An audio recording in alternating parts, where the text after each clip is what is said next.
جن چیزوں کا آپ علمی اختلاف کہہ رہے ہیں، کیا وہ تھوڑے انڈر پلے نہیں کر رہے آپ؟ کیونکہ وہ کئی حد تک تھوڑے زیادہ بنیادی ہیں.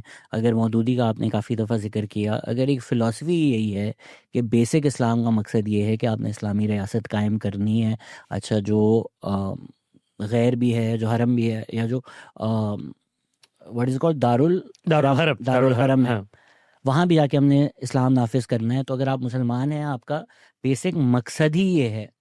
غامدی صاحب کہتے ہیں یہ سب کا سب ہی جھوٹ ہے. مطلب یہ وہی بات ہو گئی کہ اگر میں چھری لیتا ہوں، میں کہتا ہوں اس کا بیسک مقصد ہی میں نے کسی کا قتل کرنا ہے، اور دوسرا کہتے ہیں نہیں، چھری قتل کے لیے تو بنی ہی نہیں ہے. تو یہ ایک علمی گفتگو یا ایک تاریخ پہ یا ایک لفظ پہ فرق نہیں آ رہا. ایک مسلمان ہونے کا مطلب کیا ہے اور ایک مسلمان کا مقصد کیا ہے، یہ تو فنڈامنٹلی فاؤنٹین ہیڈ سے ہی الگ ہے. دیکھیے، اس میں جو دین کی پولیٹیکل تعبیر ہے نا، اس کی حد تک میں آپ سے اتفاق کرتا ہوں کہ وہ محض علم کا مسئلہ رہا نہیں ہے. وہ علم سے آگے بڑھ کے تحریک بن چکا ہے. تحریک نے اپنے آف شوٹس پیدا کی ہیں، اس کو اسٹیٹ سپورٹ ملی ہے. وہ اسٹیٹ سپورٹ جو مسلمانوں کے اندر محرومی تھی، مولانا مودودی کی ایک تقریر ہے، کبھی موقع ملے تو لوگ اس کو سنیں. اس سے آپ کو سمجھ میں آئے گا کہ ہمارے ہاں خود ایکیڈیمک ڈیولپمنٹس کس پس منظر میں ہوتی ہیں. جماعت اسلامی کی 29 سال غالباً اس کا نام ہے، جب 29 سال ہوئے تو انہوں نے ایک اسپیچ دی تھی، بڑی تفصیلی اسپیچ ہے. اس میں انہوں نے بتایا کہ یہ سب کچھ انہوں نے کیا کیوں ہے. تو اگر آپ اس کا کور یا جسٹ نکالے نا، تو وہ ایک جملہ ہے، وہ تھا مسلمانوں کو پولیٹیکلی دنیا کے اسٹیج پہ جو طاقت حاصل تھی اس کی بازیافت، اس کو دوبارہ سے حاصل کرنا.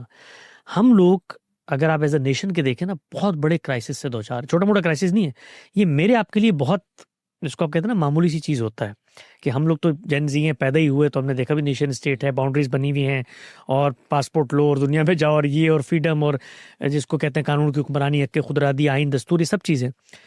وہ جو نسل ہے نا جس نے 1000 سال کی گلوری کو ختم ہوتے ہوئے دیکھا ہے، ان جرمنس کی مینٹل ویلیو کو آپ دیکھیں کہ جنہوں نے سب کچھ لٹا دیا دنیا کو لوٹنے کے لیے، اور آخر میں خود شکست خوردہ ہو گئے. جو صورتحال وہاں تھی، مسلمانوں کی یہی صورتحال تھی.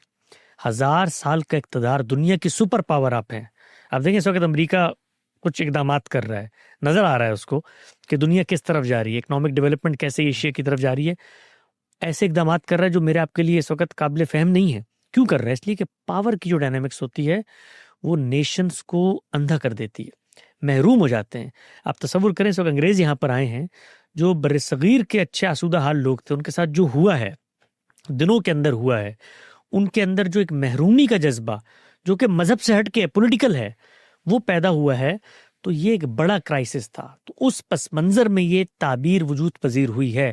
اس کی روٹس تو انہوں نے ظاہری بات ہے قرآن سے، حدیث سے تلاش کی ہیں، پھر اس کو اکیڈمیکلی کوالیفائی کیا ہے، لیکن یہ اصلاً ایک پولیٹیکل پرابلم تھا، پولیٹیکل کرائسس سے پیدا ہوئی فکر ہے. اور وہ کرائسس، اس کو ہٹا دیں آپ ایک منٹ کے لیے، مودودی صاحب کو ہٹا دیں، ایز اے نیشن ہمارے یہاں پایا جاتا ہے. نعوذ باللہ، ایک پولیٹیکل سیناریو میں قرآن تو نہیں تبدیل ہو سکتا، اللہ کا پیغام تو نہیں تبدیل ہو سکتا. تو اگر تو کسی نے پولیٹیکل سیناریو کو سوٹ کرنے کے لیے اسلام کا بیسک مطلب بدل دیا ہے، تو یہ تو بہت بڑا آپ الزام لگا رہے ہیں مودودی پر. دیکھیے، ہم یہ کہتے ہیں کہ مطلب بدل دیا ہے، جب ہم کہتے ہیں نا تو اس کا مطلب یہ کہ آپ کسی شخص کو کہہ رہے ہیں کہ اس نے دانستہ یہ کام کیا ہے. میں اس کو اس طرح بیان کرتا ہوں کہ مسلمانوں میں ایک محرومی پیدا ہوئی، ان کی اسٹیٹ کا خاتمہ ہوا، اس خاتمے سے ان کی جو تہذیبی شناخت تھی وہ دنیا کے اندر اس طرح غالب نہیں رہی. اب آپ اس پس منظر میں دین کا مطالعہ کرنا چاہتے ہیں تو آپ وہاں سے ایک ذہن لے کر جا رہے ہیں اس کی طرف، اور وہ چیزیں جو بظاہر آپ کو تائید میں لگتی ہیں. مثال کے طور پہ آپ دیکھیں نا، مولانا مودودی کا جو پورا کا پورا استدلال ہے وہ چند آیتوں کے اوپر ہے. وہ یکون الدین کلہ للہ، دین دنیا میں سب کا سب اللہ ہی کے لیے ہو جائے، یا ان اقیم الدین، اقامت دین ہو جائے. اب اقامت دین کا ایک مفہوم تھا کہ دین پر قائم رہنا ہے یا دین کو قائم کرنا ہے. وہ آپ کو کہیں سے ایک ہنٹ ملتی ہے، اس پر میں بڑی تفصیلی سیریز بھی کی کہ ان کو غلطی کیسے لگی، کیسے انہوں نے ایک ترجمے کو لیا، اس ترجمے سے ایک پوری تعبیر برآمد کی، تو کرتے کرتے کرتے ایک محل تعمیر ہونا شروع ہو جاتا. تو جو میں بات کر رہا ہوں وہ یہ کہ قرآن کو ایک طرف رکھ دیں، مولوی صاحب کا بتا رہا ہوں کہ پرابلم ایک طرف رکھ دیں. جو جدید پڑھے لکھے لوگ ہیں ہمارے، یہ ہمارے ان یونیورسٹیوں سے نکلے ہوئے، کالجوں سے نکلے ہوئے مسلمانوں کے یہاں یہ پولیٹیکل محرومی اس درجے میں ہے کہ وہ بھی کھڑے ہو کر جو دنیا میں تقسیم ہوئی ہے، نیشن اسٹیٹ، فلسطین، غزہ، کشمیر، تمام معاملات میں بالکل اسی جگہ پہ کھڑے ہوئے ہیں جہاں پر ہمارا ایک اقامت دین کو ماننے والا، پولیٹیکل اسلام کو ماننے والا آدمی کھڑا ہے. میں تو دنیا بھر میں جاتا ہوں, جدید پڑھے لکھے لوگوں سے گفتگو کرتا ہوں, سب سے زیادہ ان کے جو کیوریوسٹی ہے وہ کیا ہے, مسلمان دوبارہ کب پاور میں آئیں گے, مسلمان کو غلبہ کب حاصل ہوگا. اور جتنی موومنٹس چلتی ہیں سوشل, ان میں سب کے سب شامل ہوتے ہیں.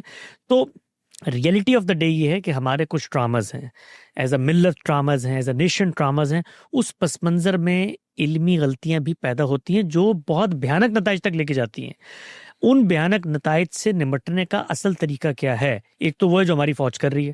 بھائی جب کوئی سامنے آ جائے گا وہ مارا جائے گا, اس کو ہم ماریں گے, لیکن نرسری ختم نہیں ہوگی, کتاب ختم نہیں ہوگی, سینیریو ختم نہیں ہوگا. اس لیے پھر گاندھی صاحب نے کیا کیا کہ انہوں نے پورا کا پورا کاؤنٹر نیریٹو مرتب کیا, اسلام اور ریاست ایک جوابی بیانیہ. اس میں یہ بتایا کہ بھائی یہ دنیا تبدیل ہو گئی ہے, فاتحین نے اس کو فتح کر لیا تھا, لیکن تم بلیسنگ ڈسکائز دیکھو اپنے ساتھ, اللہ کی نعمت غیر مترکبہ, کہ تاریخ میں جب کبھی کسی نیشن کو فتح کیا جاتا تھا اس کی لڑکیاں لونیاں بنتی تھی بھائی, اس کے بندے غلام بنتے تھے. بٹ تم یہ دیکھو, تمہیں انہوں نے تشتیری میں رکھ کے 57 اسلامی ممالک دے دیے. اب کہیں پر اتنی سی لکیر اوپر نیچے ہو گئی ہے جہاں تمہیں لگتا ہے زمین تمہارے پاس ہونی چاہیے تھی, تو اس پہ رونا دھونا, جزا فضا کرنا, اس پہ لڑائی ان سے مول لینا, جو کچھ تمہیں حاصل ہے وہ بھی تمہارے ہاتھ سے چلا جائے گا. تو اس کو کوئی بھی سننے کو تیار نہیں ہے, نہ مودودی صاحب کے ماننے والے, نہ جدید پڑھے لکھے مسلمان. تو پرابلم کیا ہے؟ پرابلم اصل میں پولیٹیکل پرابلم ہے بنسبت ریلیجس پرابلم.